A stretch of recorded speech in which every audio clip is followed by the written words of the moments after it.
আসসালামু আলাইকুম এভরিওয়ান। তো জামাই সন্ধ্যাবেলা দেখি নাস্তা নিয়ে আসছে, গরম গরম পুরি, ফুলকো ফুলকো পুরি। ইয়াসিন খাওয়া শুরু করে দিছে। আর এখানে এক ধরনের চাটনির মতো আলু, কাঁচামরিচ, পেঁয়াজ। তো আমি জানি না এটাতে খাইতে কেমন লাগবে, তো ট্রাই করা যাক, দেখি কেমন হয়েছে। আমার জামাই আমারে অনেক ভালোবাসে, বুঝছেন? তো দেখা যাক। আমি পুরি দিয়ে ডাল খাইছি, কিন্তু এটা আসলে কেমন আনছেন, এটা আলু।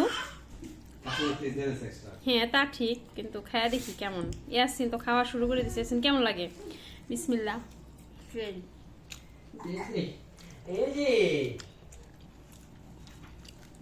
আসলে অনেক মজা তো। একটা কাঁচামরিচের ফ্লেভার, আর চাটনিটা অনেক মজা। তো থ্যাংক ইউ, সবাই ভালো থাকবেন। আল্লাহ হাফেজ।